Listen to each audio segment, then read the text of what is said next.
just received a new juice bottle from my mum in England that sent her a new juice bottle to take with the sandwiches to school. So now she's got this juice bottle, and this juice bottle was like no other juice bottle that any of her school friends had ever seen. This was a very special juice bottle. And when she came home from school that day, she kind of floated in. She was still so high with this juice bottle. You know, she'd made so many new friends because everybody wanted to have a go with her juice bottle. You know. And her special friend was going to use it all day tomorrow, you know, to cement the friendship. And she was so bubbly and excited with it. We let her have the juice bottle at the dining table, which we would normally do over dinner, but she was so excited with it. And then after dinner, the juice bottle got forgotten, left on the dining table. Because after dinner there's all those other things to do. You know, there's homework to do, and there's baths to run and have, and stories to read, and all that stuff. The juice bottle got forgotten. In comes my 2-year-old. And she had obviously wondered what the fuss was all about over this juice bottle. And we don't know how she did this, but she must have climbed on a dining chair and taken the juice bottle off the dining room table and sat in the corner of the dining room and proceeded to chew the bottom off the juice bottle. Now, we knew nothing about this until she's starting to cry now in the dining room, because she's now getting wet because there's red juice pouring out the bottom of the juice bottle, you know.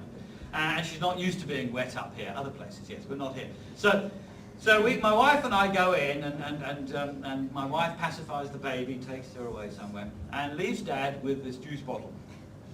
In comes the 8-year-old. Quite right. The moment she sees the juice bottle, her world comes to an end. And she bursts into tears. And so there's me, you know, Mr. Fix-It. I've got this juice bottle, and my daughter now in floods of tears. And so, of course, you know, I'll sort this out, no problem at all. So I say to my daughter, don't worry, darling, it's not important, it's just a juice bottle. Now that was the worst possible thing I could have said. Because I said that, and she got louder and in tears, and she said, no, not just a juice bottle, you don't understand anything. How can I go to school tomorrow? She said, I can't do this, it's terrible. So now there's me and my daughter sitting there, and whatever I say to her, it makes it worse. Eventually, we sat on the floor, cross-legged on the floor, and both of us in tears. You know, the way you get swept up with the whole thing. And obviously whatever I'm saying is not working. So I thought I'll change it around. Let's just say something different. So I said to her, I'm sorry, darling, you're absolutely right. I can see it now. It is important. I understand now. And you know what? The moment I said that I understood, she started to cheer up a little bit. Started to think of solutions. She said, do you think Grandma will send another one maybe next week or something? So she started to think of solutions rather than focusing on the problem. I thought this was brilliant. You know, this is Dad of the Year stuff, really. I mean, it's fantastic. Until I was dabbling with NLP. Now, NLP is Neuro-Linguistic Programming. Fairly new science, been around for about 15 years, I guess. And in NLP have a word for this. They call it pacing. And they say that if you want to get somebody to listen to you, the best possible way to do that is to pace them. And that's metaphorically. By pacing them, they're saying that you're walking side by side with them at the same pace. You're not in front of them, guiding them. You're not behind them, pushing them along. You are walking side by side at the same pace, using your communication skills to demonstrate that you understand what they're saying. Doesn't mean that you have to agree with them, of course. It just means that you understand them. And this is a brilliant technique in order to get people to listen to you. Instead of saying that to get people to listen to you, speak first, speak loudest, speak longest, the very best way to get people to listen to you is to speak last, speak softest, and speak shortest. Because in that way, you are demonstrating to them, that if you can demonstrate to them that you have understood what they've said, they will want to listen to what you have to say. But not until you have demonstrated that you've understood what they've had to say. And that's when the miracle happens. So when you're listening, the best way to get people to listen to you is to listen to them first. And let them know that you've understood. then they will want to listen to what you have to say. So, speak last, speak shortest, and speak softest. If somebody raises their voice to you in a meeting, don't raise your voice back. Speak quieter. Lower the tone and the decibels of your voice. Because you know, if somebody's speaking quietly, everything goes quiet, doesn't it? So you have to lean forward to hear what they have to say. It's tempting to shout back. Don't do that. Lower your voice rather than raising it. And you're much more likely to get them to listen to you. Listening is a very important and very powerful skill if you can do it properly. And of course, your ability to communicate is raised tenfold if you're a good listener. One area of communication that we find real problems with is communicating with members of the opposite sex. Now, we all have this problem. Both men and women find communicating with the opposite sex difficult. You may not think you do, you may think it's easy, but far too often communication with the opposite sex breaks down. And we're going to be going through the principles here of communicating with the opposite sex because there's some very clear principles taken from some of those key issues that we've already raised and expanded upon to make sure that we fully understand what's really going on here. You know, the rules are the same. Communicating with the opposite sex is exactly the same as communicating with the same sex in terms of the rules. The rules are the same. Firstly, you are responsible for the success of the communication. Now, if the communication between your partner and yourself has broken down, for whatever reason, communication is broken down in this way, there's absolutely no point in you raising your voice and saying, "Here, watch my lips." It's not going to help. If communication's broken down, it's broken down, and you are responsible. It's your responsibility, nobody else's. Rule number one, very important there. Rule number two, focus your communication on the needs of the audience. In this case, it's the needs of the member of the opposite sex. So often we make this mistake. We don't communicate in the way the member of the opposite sex communicates. We communicate in the way in which we're comfortable. And of course, communication breaks down in that way. For instance, let me show you these two pictures. The two pictures on the wall then. What is the first thing that you notice about these two pictures? What is the very first thing you notice? Body language. Body language? Too complicated. Less complicated than that. No eye contact. No eye contact's true, but too complicated. The simplest thing you notice about these two pictures. Man and woman. They're different. Absolutely right. They're different. Men and women are different. Now, why is that a revelation? I don't know, but they are. We know this. Let's imagine you hunt around as a youngster. You hunt around to find somebody you'd like to spend some time with, and you find somebody. So you treat them as if they are different. You treat them as if they're special. And you spend a long time with them, and you begin to get you like them a lot, so you treat them as if they are different. And then you decide to get married, and you still treat them as if they're different. You go away for a 2-week honeymoon in Welcome or somewhere, and you still treat them as if they're different. But the moment you arrive back home, the day the honeymoon ends, you suddenly treat them as if they're exactly the same. And they're not. They're still different. But we don't treat them in that way, particularly when we communicate with them. And, if we are going to communicate properly with members of the opposite sex, and both sides are guilty here, if we're going to communicate properly, we need to treat them as if they're different. For instance, let me give you one or two ways in which we're different. And the first way, of course, is the way in which we choose a partner. When a man chooses a woman he wants to spend some time with, he hunts around and he finds somebody and he wants them to stay exactly the same for the rest of their lives. Exactly. He's chosen somebody, that's what he wants now, exactly the same for the rest of their lives. When a woman looks for a man, what she's looking for is potential. She is looking for somebody to develop, to improve. Women are the great improvers. Men don't see it like that at all, but women do. No wonder we have problems communicating. No wonder we have problems. Men don't see improvements in the way that women do. Women are great improvers. You know, they love to see improvements. And that's why we all have in our kitchen, we've all got a cupboard, or a drawer, in my case it's 2 big pop drawers, full of very, very useful but totally unused Tupperware. Totally unused, but very useful. And you know, and it's fantastic stuff. In my case, we've got the one drawer is full of all the bowls, and the lower drawer is full of all the lids.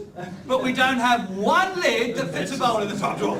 How does that happen? And in the fridge, you'll find the food is in the empty ice cream containers. Because they're easy, you throw them away. When they're broken, just throw them. And you can't throw Tupperware away because it's got a lifetime guarantee. So half the drawer is full of broken Tupperware that one day you're going to get replaced. Lovely. But the woman's a great improver. You see, they love those improvements. And communication often breaks down because we just don't understand the differences. For instance, one area where it's particularly noticeable where communication breaks down is that time around 5:30, 6 o'clock, when the man and the woman get together for the first time after the working day. You know, when a man comes home at the end of a working day, he's had a tough day. When a man comes home, he wants to mull over the day. Somewhere, he just wants to be quiet, mull over the day. He'll be sitting behind a newspaper, perhaps. He won't be reading the paper. He'll be sitting behind it, of course, but he'll be just mulling over the day. Now, and that's fine. That's what men do. When a woman gets home at the end of a working day, what does she want to do? What does she want to do? She wants to talk. She wants to talk. That's what she wants to do. She wants to talk. Now, fellas, you're going to have to understand this. Your lady is going to talk, whether you like it or not, okay? And best you learn to listen at this stage, because if she's not talking to you, she's talking to her mother in Johannesburg, or worse still, her sister in Australia, okay? It's cheaper to listen, okay? But quite right. It's very important time, this, for the ladies. Very important. They need to be able to offload this stuff. Fellas, however, you know, ladies, when a man and 2 men are talking to each other, they tend to talk about things in a different way to when 2 ladies are talking. When men talk about a problem, for instance, when a man raises a problem, it's because he's looking for a solution. Men don't talk about their problems, they mull over the problems and sort them out themselves. If they can't sort them out, then they will talk about their problems to somebody. So they're looking for a solution. Fellas, when your lady is talking, she is not looking for a solution, okay? The worst thing you can do is tell her how you're going to fix this problem for her. You know, the situation might be when the lady's saying, she's saying something like, you know, my boss is dreadful. He's given me all this work to do, and he knows that I've got to work for this other fellow as well, and I'm still catching up from all the work. And then I had to go out to lunch, and gosh, I never rang my mother, and I promised to ring her. And so these are the issues the lady has got to offload. Fellas, the worst thing you can say is, look, leave it to me. I'll go and speak to your boss tomorrow. I'll sort him out. I'll tell him what it's going to be all about. Very worst thing you can do, okay? Listen. All you have to do is listen. She's not looking for any contribution at all. Just listen. If you don't, you're going to be in trouble. Ladies, please, the men do need time to mull over the day on their own sometime as well. So, also, it's a matter of understanding each other's differences, that's all. Men and women are different. We're physically different as well. I don't mean not just the obvious ways. There are some unobvious ones. For instance, our eyesight is different. You know, men have got this great long vision. We can see long distances. We can spot a forward pass from right to the top of the stands there at the Absa Stadium. We can spot a forward pass, but we can't spot our socks in the wardrobe because they're not in front of us here. The socks are over there and we're only looking here. We can't see in any direction. We can only see straight ahead. Ladies, on the other hand, have got this brilliant vision. They get 180 degrees. You see everywhere. It's fantastic. Men can't do that at all. We haven't got a clue. You know what happens? You're going to a party.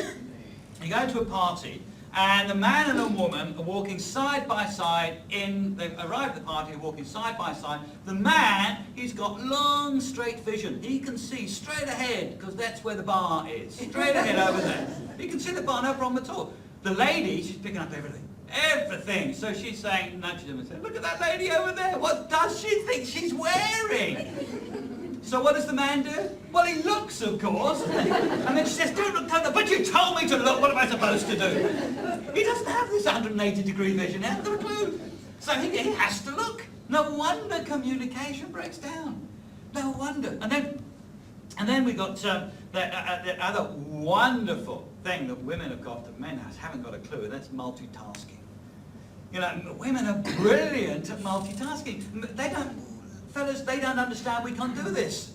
They think we're being awkward, we just cannot do it. My mother-in-law was brilliant at multitasking. Bless her, she's past it now, but she was just brilliant. And we used to go and visit my mother-in-law, and she'd be sitting with a book on her lap, reading the book. And she'd be knitting at the same time, you know, tap, tap, tap, tap, knitting, reading. The soap would be on the TV, and she'd be watching the soap, so knitting, reading, watching the soap, and we'd walk in and she'd be talking to us. Knitting, reading, watching, talking to us, knitting, reading. It made me tired just looking at it. I'd only been there 5 minutes, I was already exhausted. How do they do that? I can't do that.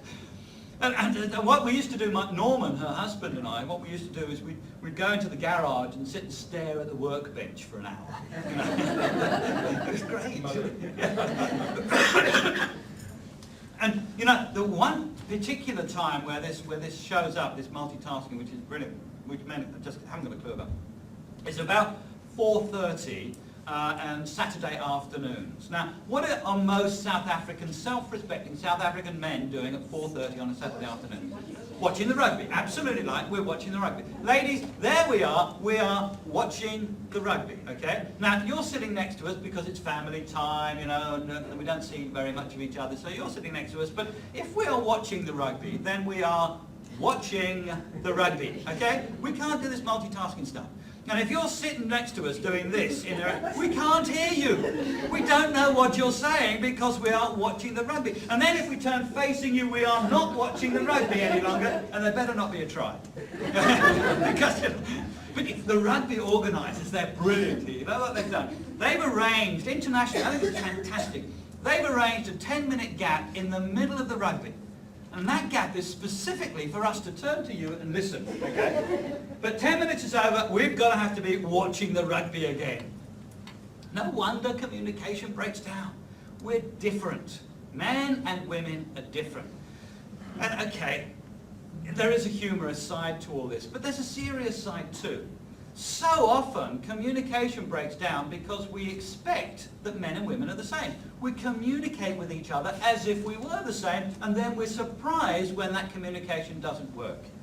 Both sides are guilty here.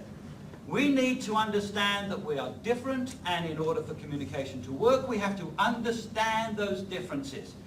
Take away from here an understanding that there is differences, and you will be a much better communicator to any member of the opposite sex.